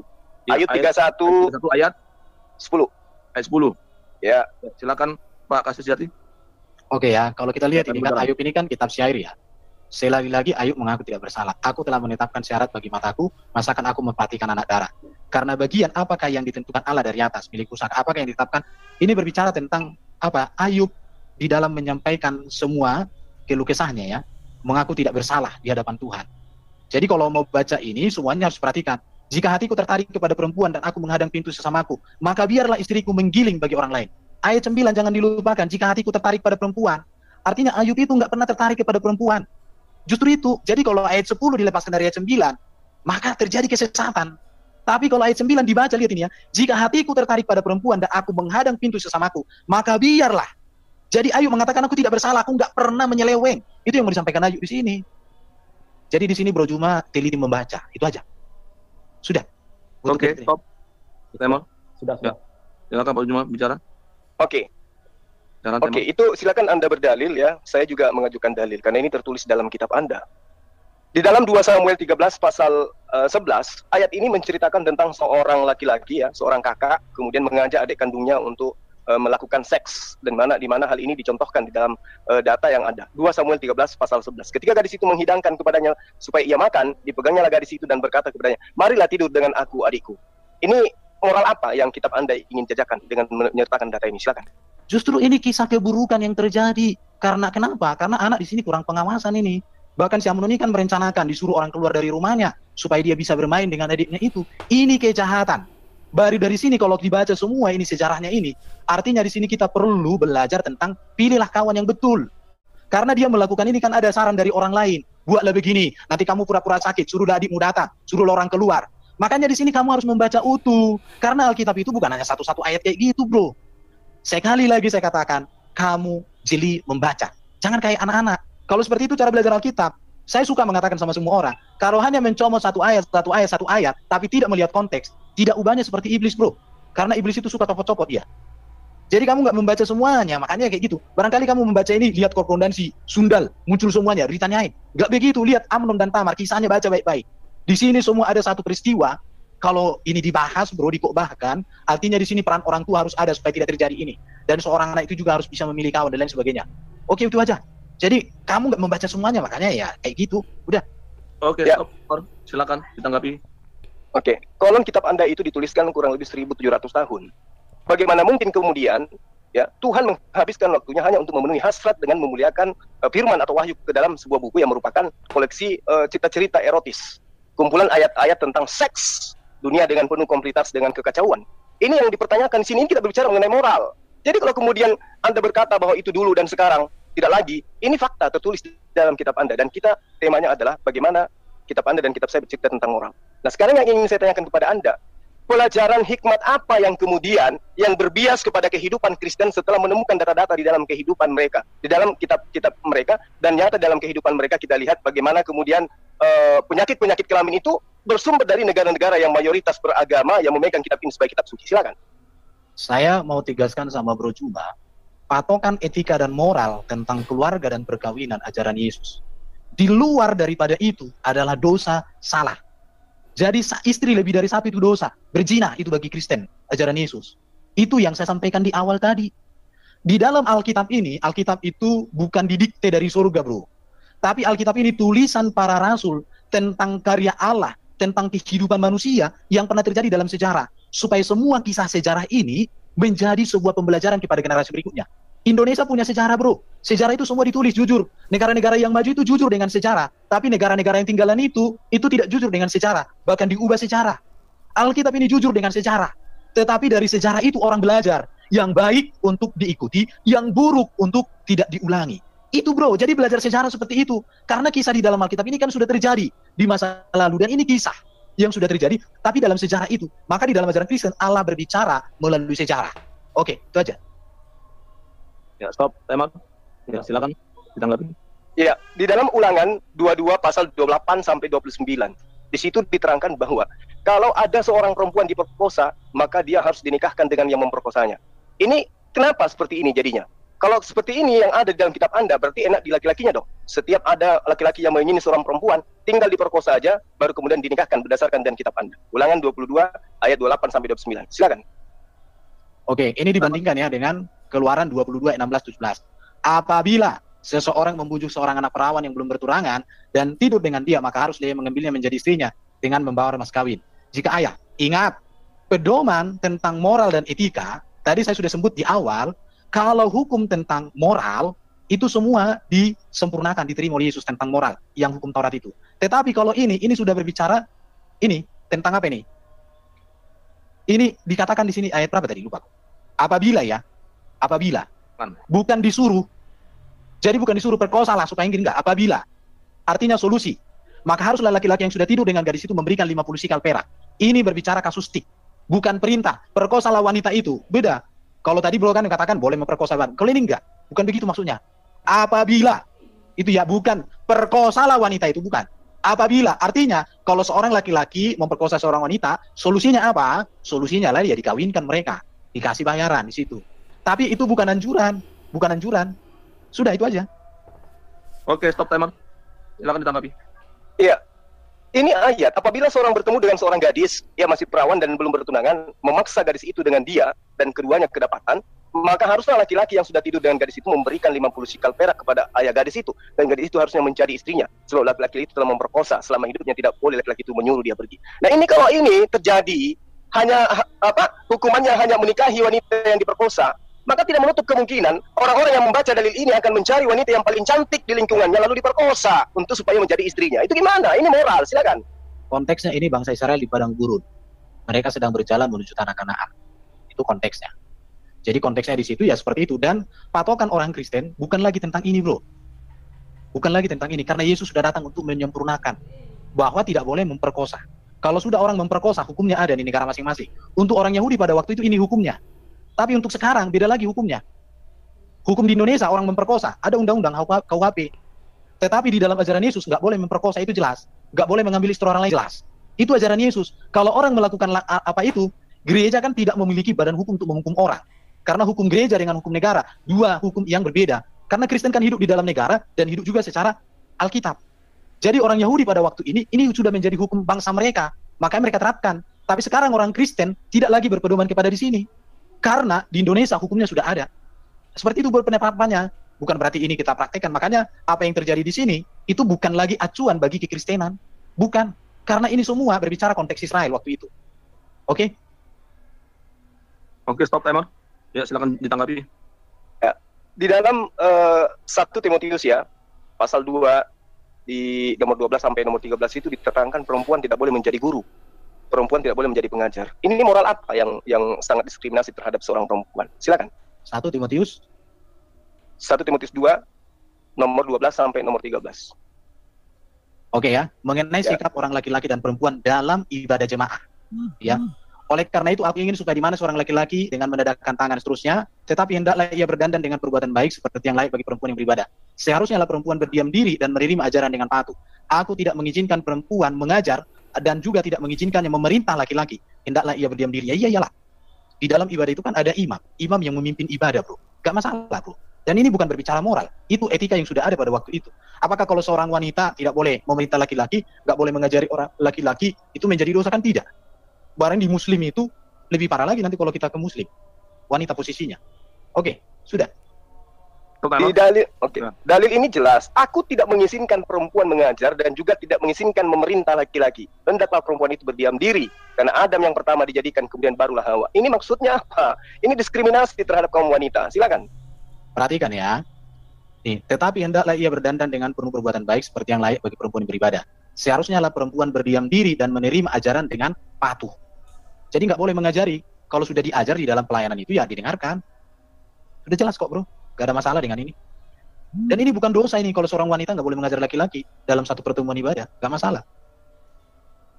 Karena yang mengajar itu kan harus laki-laki. Karena jadi bagaimana dengan pendeta perempuan? Ya tidak masalah pendeta perempuan, karena budaya pada waktu itu, seorang wanita kan dibudaya pada waktu itu nggak boleh seperti itu di budayanya. Jadi ini kan surat Paulus kepada Timotius. Jadi Timotius itu mengalami suatu persoalan berkaitan dengan keadaan di lokasi waktu itu. Akhirnya ada satu kebijakan bahwa seorang wanita nggak boleh mengajar supaya tidak terjadi. Jadi sebuah persoalan kasustik. Tapi ini bukan berbicara moral. Yang moral itu kalau seorang wanita ibaratnya kawin cerai atau seorang laki-laki kawin cerai udah diembat, itu baru moral bro. Kalau hanya seperti ini nggak masalah dalam pertemuan ibadah itu dalam konteks waktu itu. Udah itu aja. Ya. Oke. Ya, di dalam 1 Korintus 14 ya, ayat 34, 35 dan juga 1 Timotius 2 nomor 11, itu perempuan disuruh diam saja dan patuh. Sama seperti dalam semua jemaat orang-orang kudus, perempuan-perempuan harus berdiam diri dalam pertemuan-pertemuan jemaat sebab mereka tidak diperbolehkan untuk berbicara. Ini kenapa perempuan begitu diskriminasi diperlakukan dalam kitab Anda? Jawab. Dalam konteks Yahudi, kan ini Paulus kan berbicara di kalangan orang Yahudi. Kalau di konteks orang Yahudi, memang wanita itu tidak diberikan untuk posisi, apalagi kalau melayani kayak di Bait Allah itu kan para laki-laki bro, para imam, semuanya laki-laki. Bukan berarti wanita boleh diasingkan, digebukin, enggak. Jadi itu hanya dalam ritual pertemuan-pertemuan ibadah tertentu. Tetapi kalau di rumah tangga, nanti kita baca perempuan itu harus dikasihi, bahkan nggak boleh dikasari. Di Petrus ada itu, wanita itu bahkan dikatakan jangan engkau berlaku kasar padamu supaya doamu diterima. Nggak boleh bro, berlaku kasar, harus dikasihi istri. Tapi kalau dalam pertemuan ibadah, ya kalau sudah ada laki-laki yang mengajar, ngapain lagi wanita, kan begitu? Nggak masalah. Itu bukan berbicara moralitas. Nggak masalah. Oke. Ya, silakan ditanggapi. Baik. Kita pindah ya. Pertanyaan saya ini masih terkait dengan moral ya. Nah, di dalam kitab Anda itu jelas diterangkan bagaimana kemudian ada perintah membunuh anak bayi atau anak-anak atau anak yang masih menyusui. 1 Samuel 15 pasal 3. Aku Tuhan ingat pada yang dilakukan Amalek kepada orang Israel. Pergilah sekarang, kalahkanlah orang Amalek, tumpaslah segala apa yang ada padanya, dan jangan belas kasihan kepada mereka. Bunuhlah semuanya, laki-laki atau perempuan, karena anak atau anak-anak yang masih menyusui, lembu maupun domba, onta maupun kera. Ini kenapa? Kesalahan mereka anak-anak ini apa coba? Kenapa kemudian diperintahkan dibunuh semuanya, ditumpas semua yang bernapas di dalamnya? Silakan. Pada waktu itu, bangsa Amalek itu bangsa yang amoral. Bahkan bangsa Israel dipersiapkan oleh Tuhan untuk menjadi berkat sekaligus menjadi kutuk untuk bangsa-bangsa kanak-kanak. Maka panggilan Tuhan kepada Abraham kan jelas. Oleh keturunanmu semua bangsa di bumi, tetapi mereka juga dipakai Tuhan sampai genap kejahatan orang-orang Kanaan. Makanya bangsa Israel itu dibentuk Tuhan 400-an tahun di Mesir. Jadi orang Amalek itu kenapa ditumpas? Ini bisa dikaitkan dengan peristiwa Lot.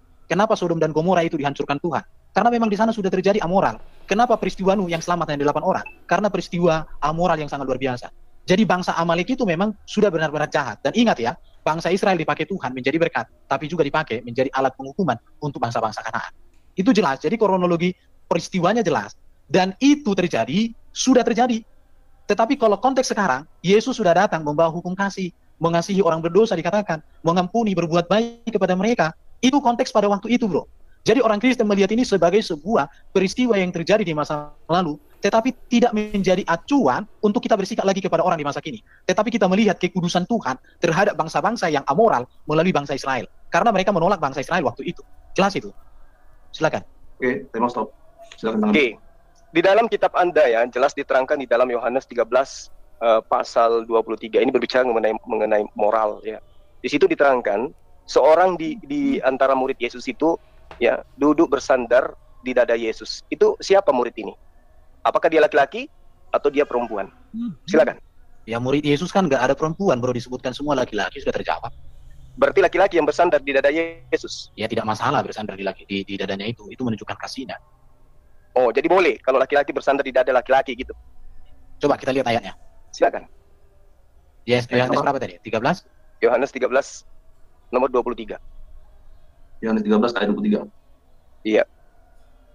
Bersandar dekat kepadanya. Ah bro, ini salah membaca ini. Itu terjemahan baru. Ya sudah, kan di situ bersandar di kaki badannya. Oke, sekarang saya cek bahasa Yunani sebentar, stop dulu. Timer stop. Yohanes 13 ayat 23. Iya. Yohanes 13 ayat 23. Bersandar satu dari muridnya pada dada Yesus dan dia mengasihi Yesus. Mengangguk sebagai isyarat maka kepadanya Simon Petrus. Ya tidak masalah, bro. Iya. Bersandar di dada Yesus itu menunjukkan bahwa Yesus sangat dekat dengan murid-murid. Kemudian murid itu Simon Petrus memberi syarat dan berkata, tanyalah siapa yang dimaksudnya. Murid yang duduk dekat Yesus itu berpaling dan berkata kepadanya, Tuhan siapakah itu? Tidak masalah, bro. Iya. Ya, waktu Anda tidak jalan loh dari tadi. Oh, sorry. Iya, itu tanda kedekatan. Oke, jadi tidak disalahkan kemudian ketika Amerika membuat sebuah Bible gay ya, karena memang ada contoh di dalam kitab Anda ya, laki-laki bersandar di dada laki-laki. Boleh ya? Ya. Timernya tadi tidak jalan. Ya udah. Oke, ulangi lagi. Silakan. Oke. Saya seorang guru, ketika murid saya ingin dekat dengan saya, bersandar di dada saya, itu wajar. Tidak masalah. Oke. Ya, jadi tidak salah kemudian ketika gospel gay yang di Amerika itu diterbitkan karena adanya contoh dalil di dalam kitab Anda, laki-laki boleh bersandar di dada laki-laki dewasa gitu. Silakan. Sekarang yang harus Anda pahami adalah laki-laki gay melakukan itu sebagai sebuah kesesatan. Sementara di sini adalah kedekatan antara seorang guru dengan seorang murid. Tidak masalah. Oke, tidak masalah. Baik. Nah, di dalam kitab Anda, Sebentar. silakan. Tapi kalau gay udah jelas salah ya, karena Yesus tidak membenarkan, jangankan gay, poligami aja udah dosa, apalagi gay. Bahkan dikatakan juga, bahkan Paulus katakan, pemburit tidak masuk surga loh ya. Pemburit itu bagian dari gay itu, gak masuk surga. Jelas itu. Jadi kalau kamu memakai acuannya gay, jangan-jangan kamu sama dengan itu. Masa kamu samakan gay dengan Yesus? Kan namanya kurang ajar itu. Iya, memang kurang ajar itu gospel gay, kawan. Nah, ya, gini. Kurang ajar. Iya. Dan kitab Anda yang mencontohkan soalnya. Di dalam Matius 17 nomor 20, ya, di situ berkata kalau kamu punya iman sebesar biji sawi, maka kamu bisa memindahkan gunung. Apakah ini perbuatan benar ini? Karena tidak ada orang Kristen yang bisa memindahkan tai lalat, apalagi gunung. Silakan. Peristiwa Gunung Mohattam di Mesir, dan itu dicatat dalam sejarah Mesir, dipindahkan sejauh 3 km berdasarkan ayat itu. Kalau kamu pengen tahu, silakan cek. Ada itu di Google, ada bukti sejarahnya, dan itu diakui di Mesir. Gunung itu pindah. Oke, terbukti ayat itu. Oke, sekarang di sini saya minta pembuktian dari Kristen Indonesia. Adakah di antara kalian yang bisa membuktikan memindahkan gunung? Silakan. Hanya iblis yang menantang orang Kristen untuk melakukan seperti itu. Malam hari ini kamu membuktikan kamu iblis. Karena seperti itulah iblis menggoda Yesus ketika Yesus berkuasa.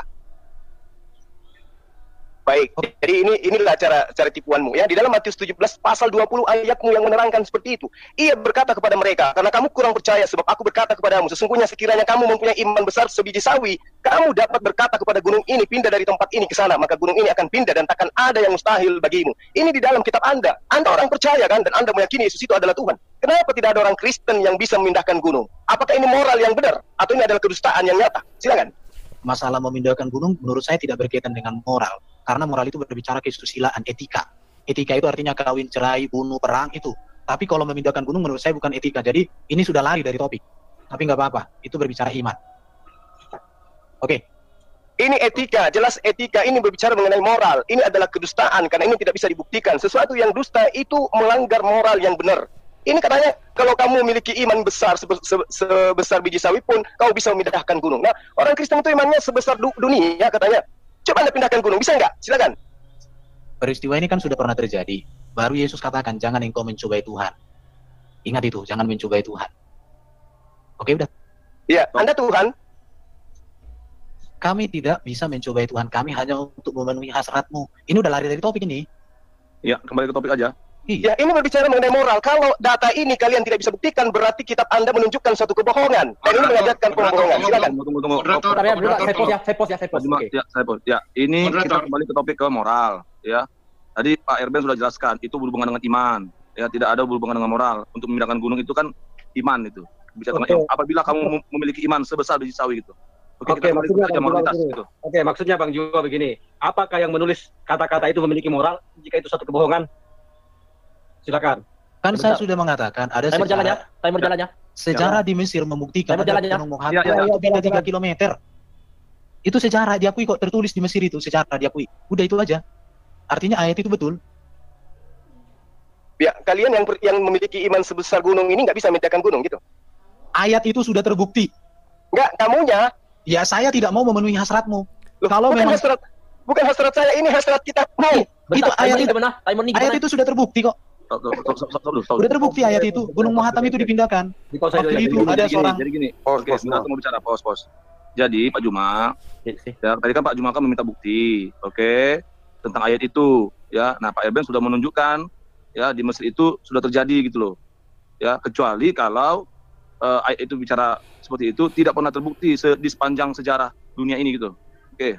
Oke. Kembali saya ini lagi. Tinggal dijawab aja bahwa karena mungkin maksudnya Bang Juma menyatakan apakah yang menulis itu berbohong atau tidak. Jika dikatakan tidak, bilang tidak berbohong dan pernah terjadi begitu saja mungkin. Tadi gini, ya tadi kan sudah dijawab oleh Pak Erben, ya, bahwa tidak berbohong, sudah terbukti, ada sejarahnya gitu loh.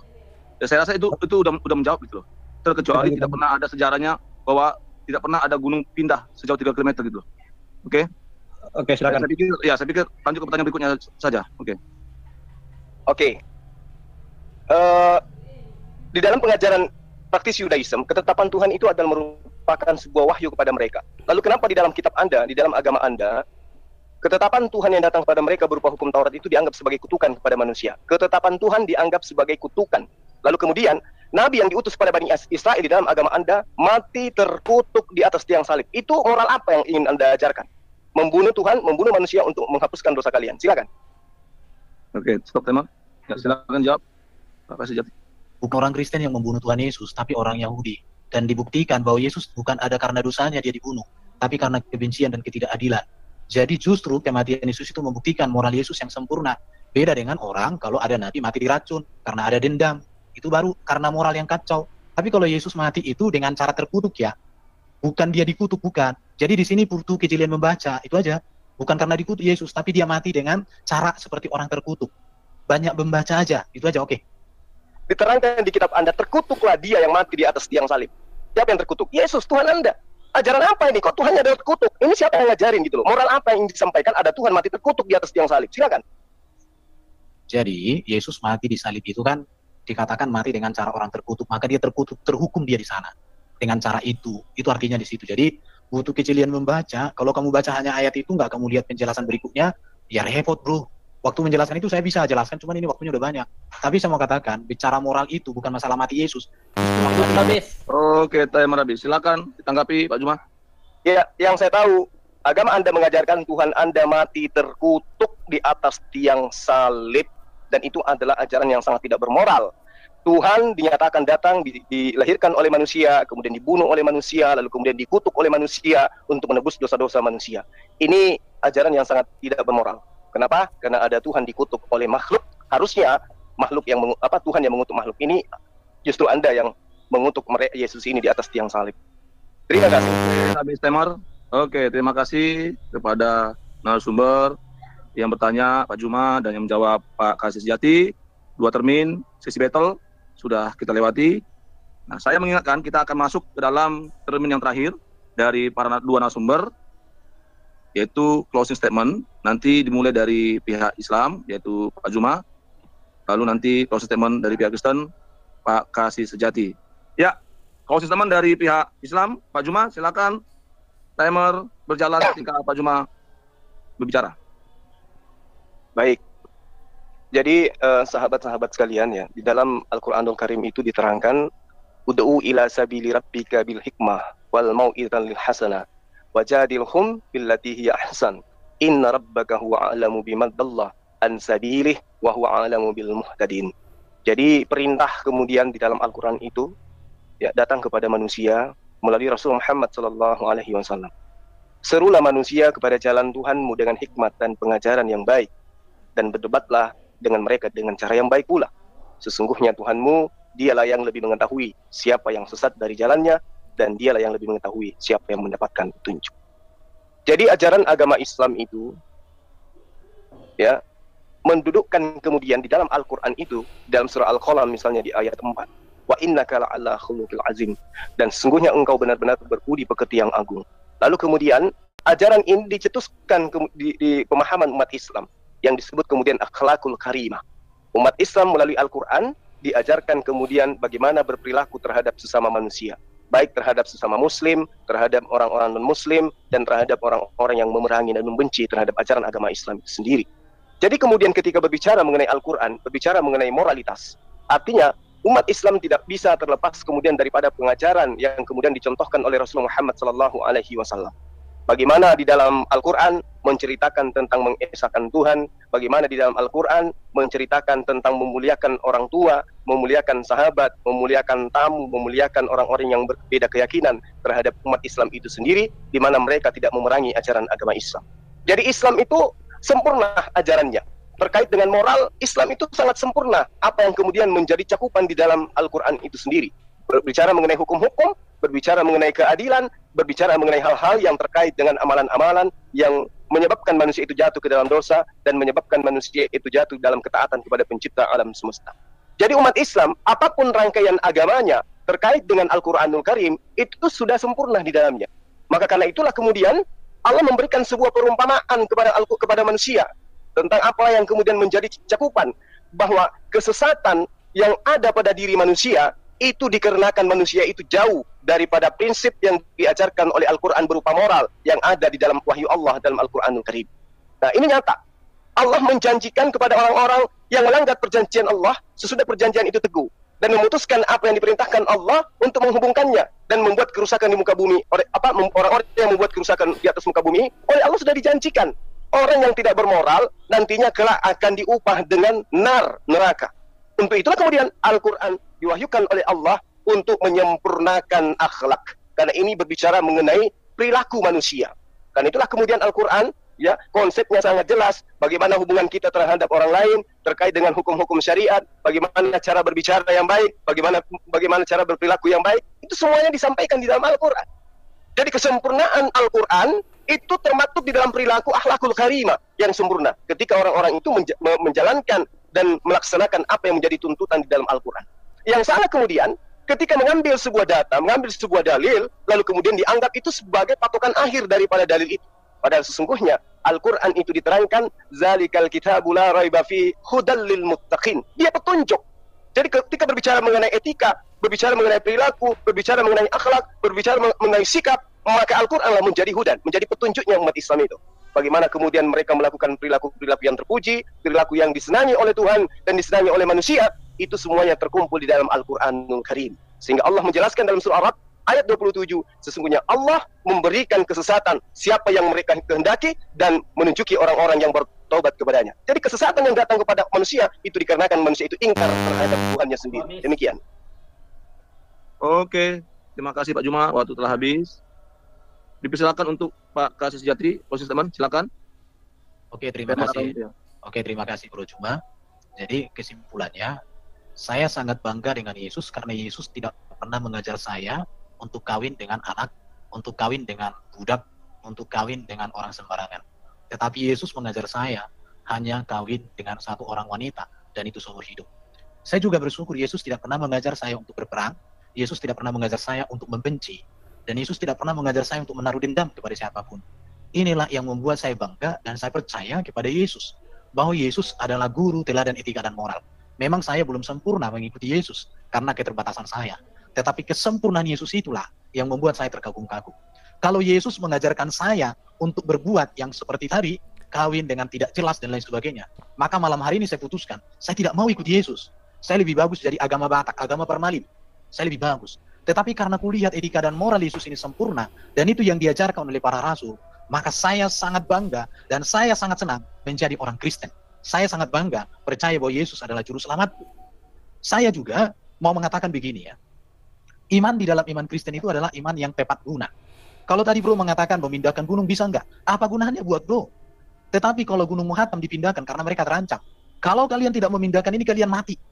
Tapi akhirnya mereka berdua berpuasa dan gunung itu pindah. Dan itu adalah catatan sejarah. Itu bukti. Jadi yang mau saya katakan, di dalam ajaran Alkitab itu semuanya tentang moral, etika, dan benar. Memang di dalam Alkitab ini dituliskan ada orang-orang yang perilaku moralnya buruk. Ada orang yang perilaku benarnya baik. Tetapi itu tulisan adalah kejujuran dari para penulis itu. Karena bagi Alkitab, bagi Kristen, tidak ada yang harus ditutupi. Dosa harus dibukakan supaya orang tidak masuk ke situ, ke jurang. Keburukan harus dibukakan supaya orang tidak mengulanginya. Jadi belajar itu harus jujur terhadap sejarah. Makanya orang Kristen nggak pernah menutupi hal itu. Ya ketika dikatakan ada perbuatan ini dosa ya dosa, tidak masalah. Tapi benar ya benar. Karena Yesus mengatakan kepada kita, jika ya katakan ya, jika tidak katakan tidak. Di luar daripada itu berasal dari si jahat. Jadi kekristenan diajar untuk berbicara jujur. Jujur dengan keburukan, jujur dengan kebaikan, itu merupakan moralitas. Tapi kalau kita menutupi, malah memuji-muji hal-hal yang kenyataannya buruk, kenyataannya jelek, kenyataannya hina, tapi kita puji-puji, menurut saya ini sesuatu hal yang agak bertanya-tanya saya ya. Jadi itu baru saya juga bersyukur bahwa di dalam Yesus itu nggak pernah menyesatkan orang dia, tetapi dia memberikan petunjuk yang benar. Maka Yesus mengatakan, aku jalan kebenaran. Dia bukanlah yang menyesatkan manusia, dan dia tidak pernah mengajar manusia untuk melakukan hal-hal yang buruk, hal-hal yang najis, hal-hal yang rendah. Nggak pernah itu. Tapi selalu yang baik, yang kudus, yang mulia. Makanya tadi di dalam presentasi saya, semua yang benar, semua yang kudus, semua yang suci, semua yang sedap didengar, semua yang manis, itu yang harus kita pikirkan, itu yang harus kita pelajari, itu yang harus kita lakukan, itu yang harus kita perbuat. Dan itu ajaran Yesus yang luar biasa. Makanya saya katakan, ya luar biasa memang kalau kita mengikuti ajaran Yesus yang diberitakan di dalam Alkitab ini. Karena dikatakan semua yang benar, yang mulia, yang adil, yang suci, manis, sedap didengar, disebut kebajikan, dan patut dipuji. Pikirkan, pelajari, terima, dengar, lihat, dan lakukan. Itu yang selalu diajarkan di dalam Alkitab. Jadi kalau ada orang Kristen perilakunya buruk, bukan ajaran Yesusnya yang salah, tapi manusianya yang buruk, manusianya yang harus perbaiki. Kalau hukum sudah benar, orang berlaku salah, jangan salahkan hukumnya, tapi salahkanlah orangnya yang tidak melakukan hukum dan ketetapan Tuhan. Jadi, saya mau katakan bahwa moralitas yang diajarkan oleh Yesus ini sangat-sangat tinggi sekali. Dan tidak ada ajaran di dunia ini, di dalam kitab manapun, yang bisa menandingi ajaran tentang moralitas yang diberikan oleh Yesus, diteladankan oleh Yesus kepada dunia sampai hari ini. Kalau kita membaca di dalam khotbah Yesus di bukit, itu merupakan moralitas yang sangat sempurna. Berbicara hubungan kita dengan sesama, hubungan kita dengan istri kita, hubungan kita dengan banyak orang, hubungan kita dengan pekerjaan. Dalam segala itu, kebenaran nyatakan. Oke. Habis. Terima kasih Pak Kasih.